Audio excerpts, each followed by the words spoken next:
AP deputy CM Pawan కళ్యాణ్పై అనుచిత వ్యాఖ్యలు చేసిన వైసీపీ ఎమ్మెల్సీ దువ్వాడ శ్రీనివాస్ వ్యాఖ్యలను జనసేన నాయకుడు మరియు రజక కార్పొరేషన్ డైరెక్టర్ తాతపూడి గణేష్ తీవ్రంగా ఖండించారు. కృష్ణా జిల్లా తాడిగడపలో ఏర్పాటు చేసిన సమావేశంలో మాట్లాడుతూ, ఒకప్పుడు పోసాని కృష్ణమురళి నోటికి అడ్డు అదుపు లేకుండా మాట్లాడేవాడని, కూటమి నాయకుల వ్యక్తిగత జీవితాలపై కూడా అనుచిత వ్యాఖ్యలు చేసిన వ్యక్తిని అరెస్ట్ చేస్తే జగన్మోహన్ రెడ్డి తప్పు పట్టడం దారుణమని వ్యాఖ్యానించారు. అదేవిధంగా పవన్ పై అనుచిత వ్యాఖ్యలు చేసిన దువ్వాడ శ్రీనివాస్ వ్యాఖ్యలను తీవ్రంగా ఖండిస్తూ, దువ్వాడకు దమ్ము ధైర్యం ఉంటే చేసిన వ్యాఖ్యలను నిరూపించుకోవాలని సవాల్ విసిరారు. మరోసారి ఇటువంటి వ్యాఖ్యలు చేస్తే దువ్వాడ శ్రీనివాస్ కు తగిన బుద్ధి చెప్తామని హెచ్చరించారు. ఈ పోసాని కృష్ణమురళి అనే వ్యక్తి గత వైసీపీ గవర్నమెంట్ అధికారంలో ఉన్నప్పుడు ఏ విధంగా మాట్లాడాడు, నోటికి అడ్డు అదుపు ఒక సంసారి మాట్లాడే మాటలు ఆ నోట్ల నుంచి వచ్చినాయా? ఎంత సన్నాసి మాటలు అంటే ఆ మాటలు మేము నిజంగా ఇప్పుడు మేము మాట్లాడంటే మా నోట్ల నుంచి రావు. ఎందుకంటే సంసార పక్షంగా బతికే వ్యక్తులు, క్రమశిక్షణ విధంగా బతికే వ్యక్తులం కాబట్టి ఆ సన్నాసి గురించి మేము సన్నాసి మాట్లాడిన మాటలు చెప్పలేము. సన్నాసి గురించే మాట్లాడతా. ఈ సన్నాసికి క్యారెక్టర్ అనేది ఉందా? ఫస్ట్ ఈ సన్నాసి ఎలా వాగాడు? కళ్యాణ్ గారు జనసేన పార్టీ అధినేత, ఉప ముఖ్యమంత్రి వర్యులు, ఆయన బిడ్డల గురించి మాట్లాడాడు, ఆయన భార్య గురించి మాట్లాడాడు, ఆయన వ్యక్తిగత జీవితం గురించి మాట్లాడాడు. నీ వ్యక్తిగత జీవితం మాకు తెలియదా? నువ్వేంటో మాకు తెలియదా? నీ క్యారెక్టర్ ఏంటో మాకు తెలియదా? పిచ్చి కుక్కలాగా వాగేవు నువ్వు. ఇవాళ అక్రమంగా అరెస్ట్ చేస్తున్నారని చెప్పి మీ జగన్మోహన్ రెడ్డి మిమ్మల్ని వెనకేసుకు రావడం, మీ జగన్మోహన్ రెడ్డి క్యారెక్టర్ కూడా నీచమైన క్యారెక్టర్ కాబట్టి మిమ్మల్ని వెనకేసుకు వస్తా ఉన్నాడు. ఇవాళ ఇంత నీచమైన క్యారెక్టర్లో జగన్మోహన్ రెడ్డి అండ్ కోలేని చూస్తున్నట్టే గత ఇన్ని సంవత్సరాల మట్టి రాజకీయాలు, 40 సంవత్సరాల మట్టి రాజకీయాలు చూస్తూ ఉన్నారు. నేను దాదాపు 30 సంవత్సరాల మట్టి రాజకీయం చూస్తూ ఉన్నా. ఏనాడైనా సరే ఇలాంటి సంస్కృతి ఉందా? ఇట్లాంటి నీచమైన సంస్కృతి ఉందా? అంటే మీకు నిజాయితీ లేనప్పుడు మీరు ఎట్లాగే మాట్లాడతారు. ఈ పోసాని కృష్ణమురళి గురించి అన్యాయంగా అరెస్ట్ చేశారని చెప్పి చదువుతున్నాడు జగన్మోహన్ రెడ్డి గారు. ఏమయ్యా జగన్మోహన్ రెడ్డి, నీకు తెలియదా? ఈ పోసాని కృష్ణమురళికి నువ్వు ఎంత ఇచ్చినా ఇలా మాట్లాడించావు గత గవర్నమెంట్లో. ఎన్ని బూతులు, ఒక్క మాటలు కూడా ఇవాళ నరాలు మాకు తెగిపోతే భయం, అంత బాధగా ఉంది ఆయన మాట్లాడే మాటలు. కొన్ని మేము వినలేక ఇవాళ వింటా ఉంటే మళ్ళీ అసలు అంత ఇంత నీచంగా మాట్లాడాలని చెప్పి మాకు రక్తం మరిగిపోతూ ఉంది. వాడైపోయాడు. రెండోవాడు దువ్వెన ఏమంటాడు? దువ్వెన గారు ఏమంటాడు? మీరు ప్రతిపక్షంగా ఉండొచ్చు కదా, పోరాడొచ్చు కదా అని చెప్పాడు. ప్రతిపక్షంలో 10 ఏళ్ళు ఉన్నావా పిచ్చోడా? 10 ఏళ్ళ నుండి పోరాడాం, ప్రజల పక్షాన పోరాడాం.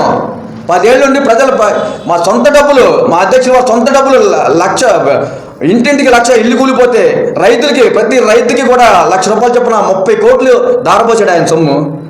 అసలు నువ్వెవడా అసలు మాట్లాడతాను? నువ్వు అర్హత ఉందా నీకు? అసలు నీకెందుక? ప్రతిపక్షంలో ఉన్నాడా, ఎక్కడున్నాడా, ప్రజల తరపున ఉన్నాడా? అసలు నీకేం తెలుసు? అసలు నువ్వు రీల్స్ చేసుకుంటున్నావు కదా, నువ్వు నీ ప్రియురాలతో నువ్వు రీల్స్ చేసుకుంటున్నావు, నీకేం తెలుసు? నువ్వు నీలాంటి నీచుల్ని ఇంకా నీకు అసెంబ్లీలో రాణిస్తున్నారు. మాకు నిబద్ధత ఉంది, నిజాయితీ ఉంది. నీలాంటి సన్నాసులు కూడా అందుకే ఇంకా రాణిస్తున్నావు మేము. నీలాంటి సన్నాసులు ఎంకరేజ్ చేసే సన్నాసులు ఉండాలి ముందు ఫస్ట్. నువ్వేం మాట్లాడుతున్నావు? నువ్వు 50 కోట్లు తీసుకుంటాడు నెలకే ఉన్నావు. అరే పిచ్చోడా, ఒక్క సినిమా చేస్తే 100 కోట్లు మా అధ్యక్షుల వారికి. ఒక్క సినిమాకి 100 కోట్లు వస్తాయి. ఏం మాట్లాడుతున్నావు నువ్వు? నీకు దమ్ము, నువ్వు మొగోడు అయితే, నీకు నీతి నిజాయితీ అనేది ఉంటే, నీకు క్యారెక్టర్ ఉంటే, నేను ఒకటి అడుగుతున్నా, నువ్వు ప్రూవ్ చేయి. నువ్వు ప్రూవ్ చేస్తే జనసేన పార్టీని వదిలేసి నీ పార్టీలోకి వస్తాం మేము. నువ్వు మొగోడు అయితే ఛాలెంజ్ చేస్తున్నాను నీకు, దువ్వాడ గారికి. ఈసారి దువ్వాడ గారిని ఖచ్చితంగా తరిమి కొట్టే రోజులు వస్తాయి. చాలా రకాలుగా మాట్లాడుతున్నాడు, నోరు పారేసుకుంటున్నాడు ఈ దువ్వాడ. ప్యాకేజీ అంటున్నారు. మీరు ఆ మాటని ఇమ్మీడియట్గా you should take back immediately those words. And మీరు ఏదైతే ఉన్నారో పవిత్రమైన తిరుపతి కొండ మీద రీల్స్ చేసుకునే స్థాయి మీది. అటువంటి పవిత్రమైన తిరుమల కొండ మీద ఒక అన్యాయం జరిగితే నేషనల్ వైడ్గా దాన్ని పబ్లిసిటీ చేసిన నాయకుడు మా పవన్ కళ్యాణ్ గారు. మీకు ఆయనకి నక్కకి నాగలోకానికి ఉన్నంత తేడా ఉంది. దయచేసి మిమ్మల్ని రిక్వెస్ట్ చేస్తున్నాము, ఇటువంటి కానీ మరోసారి మా నాయకులు పవన్ కళ్యాణ్ గారి మీద వ్యక్తిగత దూషణలు కానీ చేసినట్టు ఉంటే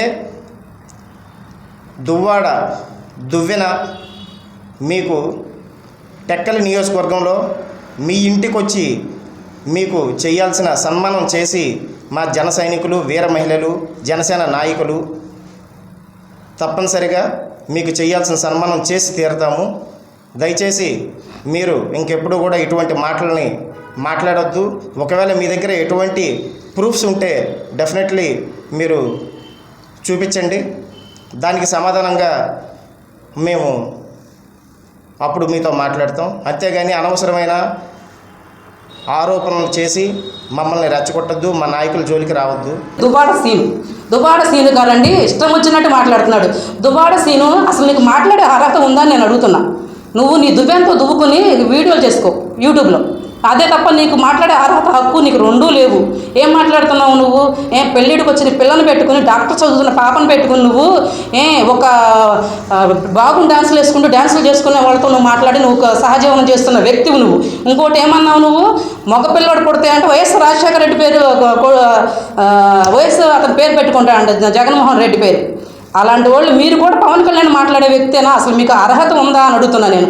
ఇంకొకసారి కనుక పవన్ కళ్యాణ్ గారి గురించి కానీ దువ్వాడ సీను అనే వ్యక్తి కనుక మాట్లాడితే, ఒరే గుర్తుపెట్టుకో దువ్వాడ, నీ దువ్వాన పగిలిపోద్ది, మళ్ళీ నీ దువ్వాడ దుబ్బమొహం పగిలిపోద్ది మళ్ళీ అనుకుంటున్నావేమో. పిచ్చి పిచ్చిగా మాట్లాడితే పవన్ కళ్యాణ్ ఊరుకోము. సాక్ష్యాలు నేను నిరూపించు. నువ్వు నిజంగా మగోడివి అయితే కనుక సాక్ష్యాలు నిరూపించి చూపించు. మీడియా ప్రెస్ మీట్ పెట్టు. ఇగో సాక్ష్యాలు, ఇగో పవన్ కళ్యాణ్ 50 కోట్లు తీసుకుంటున్నాడు నెలకి, అందుకని సైలెంట్ కూర్చుంటున్నాడు. ఏ పని చేయట్లా, ఏమి మాట్లాడట్లా, ఏమి పోరాటం చేయట్లా, వెనకుండా కూర్చుంటున్నాడు. ఏదో చెప్పాడు అని అంటే సరిపోద్ది. అంతేగాని ఇష్టానికి మాట్లాడి, ఇష్టానికి నీకు నోరు ఉంది కదా, దేవుడు ఇచ్చాడు కదా అని చెప్పేసి మాట్లాడితే ఇప్పుడు పోస్తానికి కృష్ణమురళి వెళ్ళినట్టు నువ్వు కూడా వెళ్తావు అంతే. నీకు అసలు ఎమ్మెల్సీ ఎలా ఇచ్చాడురా? నీకు అసలు ఇచ్చినట్టు బుద్ధి జ్ఞానం లేదా ఏంటి? నాకు అర్థం కాదు. ఇంత జరిగినా కూడా యూట్యూబ్లో ఇంతవరకు ఇలా అసలు ఇంత ఘోరంగా నువ్వు వీడియోలు చేసి ఇంత గొడవలు జరుగుతున్నా కూడా మీ మెసేజ్లు చూస్తే బతుకుతావు నువ్వు? అసలు మీ యూట్యూబ్లో పెడుతున్నారు వీడియోస్, మెసేజ్లు చదువుతున్నావా నువ్వు? కామెంట్లు చదువుతున్నావు నువ్వు? చదువు కూడా ఇంకా బతుకున్నావు అంటే నువ్వు మనిషి కాదురా అసలు.